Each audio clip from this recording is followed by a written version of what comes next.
നമസ്കാരം. SV ജേണലിലേക്ക് ഒരിക്കൽ കൂടി സ്വാഗതം. എപ്പോഴും പറയാറുള്ളത് പോലെ തന്നെ നമ്മുടെ വീഡിയോയുമായി ബന്ധപ്പെട്ടിട്ടുള്ള നിങ്ങളുടെ അഭിപ്രായങ്ങളും അഭിപ്രായ വ്യത്യാസങ്ങളും കമൻറ്റുകളായി രേഖപ്പെടുത്താൻ മറക്കരുത്. വിഷയത്തിലേക്ക് വരാം. കഴിഞ്ഞ ദിവസം KC വേണുഗോപാലിൻ്റെ ഒരു വമ്പൻ പ്രഖ്യാപനം നമ്മൾ കണ്ടിരുന്നു. ആ പ്രഖ്യാപനം ഇങ്ങനെയാണ്: സർക്കാർ അധികാരത്തിലേറ്റാൽ, അതായത് UDFൻ്റെ സർക്കാർ അധികാരമേറ്റ് കഴിഞ്ഞാൽ 6 മാസത്തിനുള്ളിൽ തന്നെ വയനാട്ടിൽ കോൺഗ്രസ് ഉദ്ദേശിക്കുന്ന വീടുകൾ പൂർത്തിയാക്കും എന്നുള്ളതായിരുന്നു അതിനകത്ത് പറഞ്ഞിരിക്കുന്ന ഏറ്റവും പ്രധാനപ്പെട്ട ഒരു കാര്യം. നമ്മളിവിടെ മനസ്സിലാക്കുന്ന ഒരു കാര്യം, ഇവിടെ കോൺഗ്രസ് അധികാരത്തിൽ അല്ലെങ്കിൽ UDF സർക്കാർ അധികാരത്തിൽ ഏൽക്കുന്നു. UDF സർക്കാർ അധികാരമേൽക്കുന്ന ഒരു കാലം ഉണ്ടാകുമോ എന്നുള്ളത് നമുക്ക് സംശയമാണ്, എങ്കിലും നമുക്ക് അങ്ങനെ കരുതാം. അപ്പോൾ അങ്ങനെ അവിടെ വയനാട്ടിലുള്ള അവിടുത്തെ മുണ്ടക്കൈ ചൂരൽമലയുമായി ബന്ധപ്പെട്ടുകൊണ്ട് അവിടെയുള്ള സാധാരണക്കാർക്ക് വീട് വെച്ചു കൊടുക്കാൻ പോകുന്നു. നല്ല കാര്യം, അതിനെ നമ്മൾ അപ്രീഷിയേറ്റ് ചെയ്യുന്നു. അക്കാര്യത്തിലൊന്നും ഞങ്ങൾക്ക് അല്ലെന്നുണ്ടെങ്കിൽ കേരളത്തിലെ ഒരാൾക്ക് പോലും യാതൊരു എതിരഭിപ്രായമില്ല. കോൺഗ്രസ് ചെയ്യാമെന്ന് പറഞ്ഞ കാര്യം ചെയ്യണം. എന്നാൽ ഒരു പ്രശ്നമുണ്ടല്ലോ KC, ആ പ്രശ്നം ഇച്ചിരി കടുത്ത പ്രശ്നം തന്നെയാണ്. എന്താണെന്ന് KCക്ക് അറിയോ? എങ്ങനെയാണ് കോൺഗ്രസിൻ്റെ വീടായി അത് മാറുന്നത്? അതായത് സർക്കാർ UDF സർക്കാർ അധികാരമേറ്റ് 6 മാസത്തിനകം ആ വീടിൻ്റെ നിർമ്മാണം പൂർത്തീകരിച്ചാൽ അതെങ്ങനെയാണ് കോൺഗ്രസിൻ്റെ വീടാകുന്നത് എന്നൊരു സംശയം, ചിന്ന സംശയം. കാരണം എന്തുകൊണ്ടാണ്? നിലവിൽ കോൺഗ്രസ് വീട് വയ്ക്കുന്നു എന്ന് പറഞ്ഞാൽ KPCCയുടെ നേതൃത്വത്തിലായിരിക്കണം ആ വീടിൻ്റെ നിർമ്മാണം നടക്കേണ്ടത്. കോൺഗ്രസ് വീട് വെക്കുക എന്ന് പറഞ്ഞാൽ നമ്മൾ ഉദ്ദേശിക്കുന്നതാണ് KPCCയുടെ നേതൃത്വത്തിൽ. അപ്പോൾ എന്തൊക്കെയാണ് KPCCയുടെ നേതൃത്വത്തിൽ ഒരു വീടിൻ്റെ നിർമ്മാണം നടക്കണമെങ്കിൽ ആവശ്യം? ആദ്യമായി വേണ്ടത് ഫണ്ടാണ്. അതായത് KPCCയുടെ ഉത്തരവാദിത്തപ്പെട്ട KPCC അധ്യക്ഷൻ്റെയും UDF ചെയർമാൻ വേണമെങ്കിൽ ആവാം. ഇപ്പോൾ നിലവിലത്തെ കണ്ടീഷനിൽ UDF ചെയർമാനായ VD സതീശൻ്റെയും നിലവിലുള്ള അക്കൗണ്ടിൽ ഒരു ജോയിൻ്റ് അക്കൗണ്ടിൽ തുകയുണ്ട് എന്ന് പറയപ്പെടുന്നു. അപ്പം അതവിടെ നിൽക്കട്ടെ. ഒരു തുകയുണ്ടാവണം. അതായത് വസ്തു ഏറ്റെടുക്കുന്നതിന് വേണ്ടിയിട്ടുള്ള തുക, വീട് വെക്കുന്നതിനാവശ്യമായ തുക, ഇങ്ങനെ വേണ്ട, അല്ലെങ്കിൽ ബാക്കി വീടാണെങ്കിലോ അതിൻ്റെ ഇൻഫ്രാസ്ട്രക്ചർ ഫെസിലിറ്റീസ് അങ്ങനെ തുടങ്ങിയ എല്ലാ കാര്യങ്ങളും ഒരുക്കുന്നതിനാവശ്യമായ തുക എപ്പോഴും ഈ കോൺഗ്രസിൻ്റെ അല്ലെങ്കിൽ KPCCയുടേതായ ജോയിൻ്റ് അക്കൗണ്ടിൽ ഉണ്ടാകേണ്ടതാണ്. അപ്പം തുകയുണ്ട് എന്ന് നമുക്ക് കരുതാം. രണ്ടാമത്തെ കാര്യം, പിന്നീട് KPCCയുടെ നേതൃത്വത്തിൽ തന്നെ സ്ഥലം ഏറ്റെടുപ്പ് നടത്തേണ്ടത് ആവശ്യമാണ്. അതുമായി ബന്ധപ്പെട്ടുകൊണ്ട് ഒരു ഡോക്യുമെൻറ്റേഷൻ വളരെ കൃത്യമായി ഇവരുടെ കയ്യിൽ ഉണ്ടാകേണ്ടതും അത്യാവശ്യമാണ്. അപ്പോൾ സ്ഥലമുണ്ടാകണം, പണമുണ്ടാകണം. പിന്നീട് അടുത്തത്, ഇവർ വീട് വെക്കാൻ ഉദ്ദേശിക്കുമ്പോൾ ആർക്കൊക്കെ വീട് വേണം എന്ന് പറയുന്ന ഒരു ചോദ്യമുണ്ട്. അതായത് ഇപ്പോൾ വീട് വെക്കുമ്പോൾ അതിൻ്റെ ഗുണഭോക്താക്കൾ ആരൊക്കെ, അതിനു വേണ്ടിയിട്ട് കൃത്യമായി അവിടുത്തെ തദ്ദേശ സ്വയംഭരണ സ്ഥാപനവുമായി ബന്ധപ്പെട്ടുകൊണ്ട് ഒരു ലിസ്റ്റ് ഉണ്ടാക്കുക.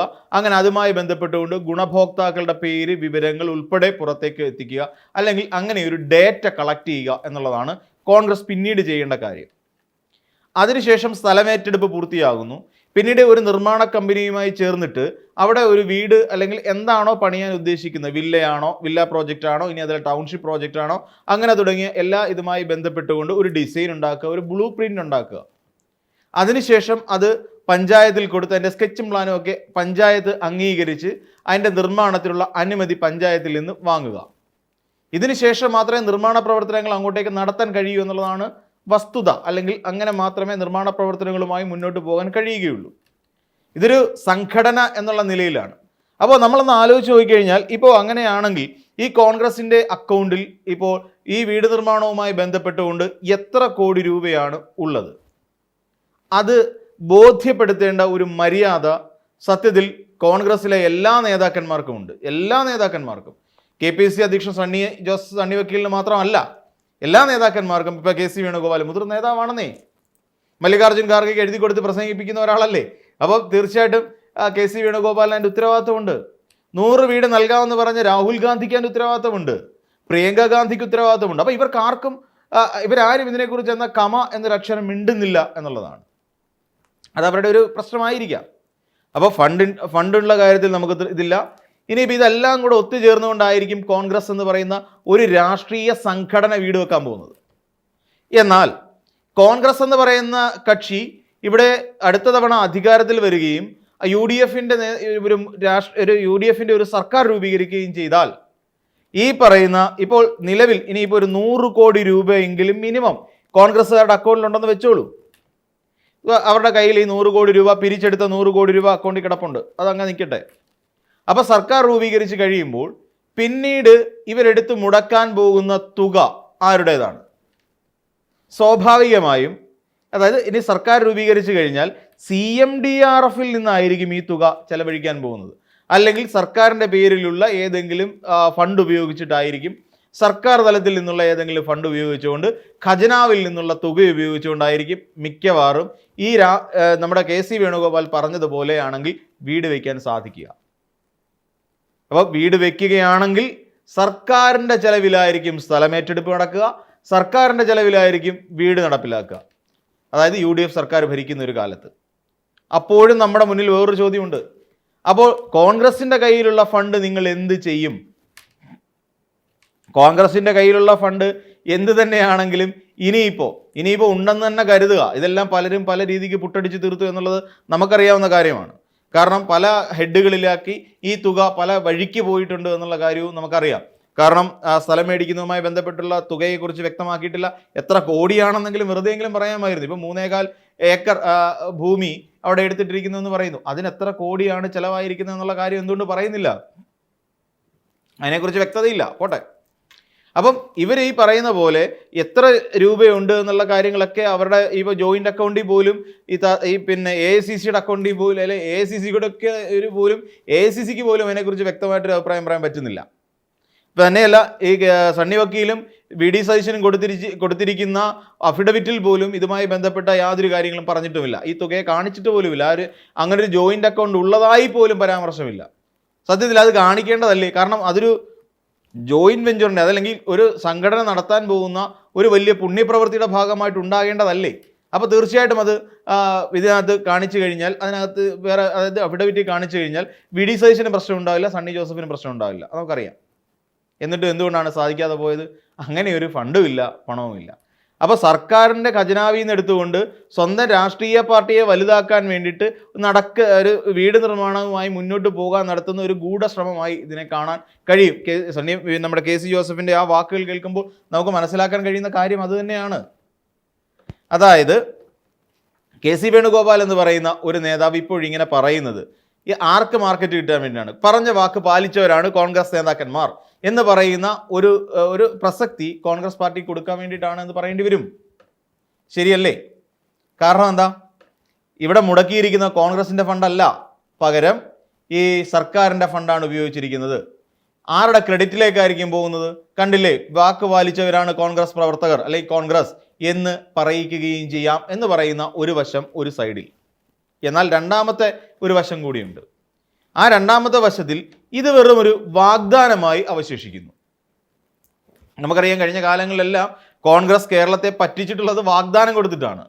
ധാരാളമായ വാഗ്ദാനങ്ങൾ ഇവിടെ കോരിച്ചൊരിയുന്നു. അതുമൂലം ജനങ്ങൾ വഞ്ചിതരാകുന്നു, അവർ വോട്ട് ചെയ്യുന്നു, കോൺഗ്രസിനെ അധികാരത്തിലേക്ക് ഏറ്റുന്നു.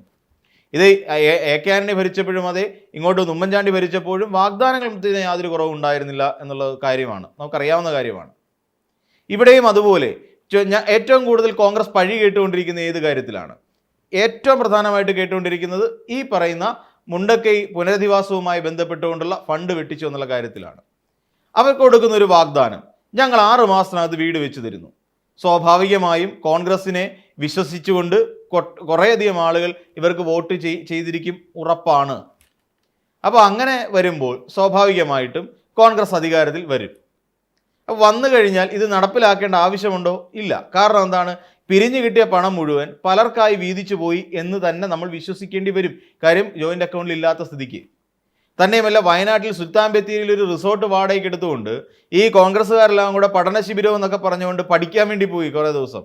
സർക്കാരിനെതിരായിട്ട് ചില ഗൂഢാലോചന നടത്താൻ വേണ്ടിയിട്ട്, എങ്ങനെ പിണറായി വിജയൻ സർക്കാരിനെ താഴെ ഇറക്കാമെന്നും എങ്ങനെ തങ്ങൾക്ക് UDFന് അധികാരത്തിലേക്ക് വരാം എന്നതിനെക്കുറിച്ച് ചിന്തിക്കാൻ വേണ്ടിയിട്ടും അവർക്ക് കനകോലുവിൻ്റെ നേതൃത്വത്തിൽ കോടിക്കണക്കിന് രൂപ പൊടിച്ചുകൊണ്ട് വയനാട്ടിലെ സുൽത്താൻ ബത്തേരിയിൽ ഒരു പരിപാടി നടത്തി. ലക്ഷ്യം ആലോചിച്ച് നോക്കൂ. എന്തായിരുന്നു അവരുടെ ലക്ഷ്യം? ഈ പിണറായി വിജയൻ സർക്കാരിനെ താഴെ ഇറക്കുക, എന്നിട്ട് UDF അധികാരത്തിൽ കയറുക. എന്നാൽ ഇത്രയും പണം മുടക്കിക്കൊണ്ട് എന്തുകൊണ്ടാണ് അവിടെ ഈ വയനാട്ടിലെ ജനങ്ങളെ പുനരധിവസിപ്പിക്കുന്നതിന് നമുക്ക് എന്ത് ചെയ്യാൻ കഴിയും എന്നത് സംബന്ധിച്ചൊരു ചർച്ച എവിടെയെങ്കിലും UDF-ൻ്റെയോ അല്ലെങ്കിൽ കോൺഗ്രസിൻ്റെയോ ഭാഗത്ത് നിന്ന് ഉണ്ടായിട്ടുണ്ടോ? അങ്ങനെ ഒരു തീരുമാനം നടത്തിയിട്ടുണ്ടോ? ഇല്ല. പക്ഷേ കോടിക്കണക്കിന് രൂപ മുടക്കിക്കൊണ്ട് ഇങ്ങനെ ചെയ്യാം, അധികാരത്തിന് വേണ്ടി ചെയ്യാം. പക്ഷേ ഇവിടെ ജനങ്ങൾക്ക് വേണ്ടി ചെയ്യാൻ പറ്റില്ല. നമുക്ക് അത് വ്യക്തമായി മനസ്സിലായ കാര്യമാണ്. അപ്പോൾ അങ്ങനെ പോലും ജനങ്ങളുടെ മുന്നിൽ നിന്നുകൊണ്ട് കോമാളികളി കളിപ്പിക്കുക, ജനങ്ങളെ കോമാളികളാക്കുന്നവരാണ് കോൺഗ്രസ് നേതാക്കന്മാർ.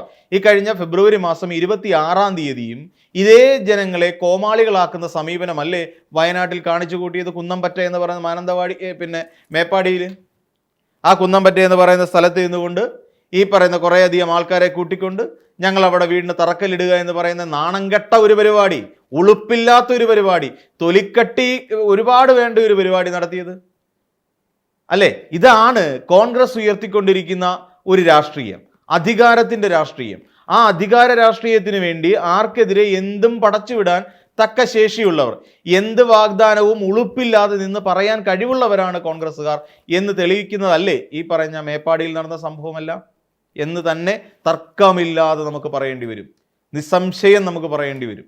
അപ്പോൾ ഇതാണ് പുതിയ KCയുടെ തന്ത്രം. ഈ തന്ത്രത്തിൽ ദയവ് ചെയ്ത് വീണ് വഞ്ചിതരാകരുത്.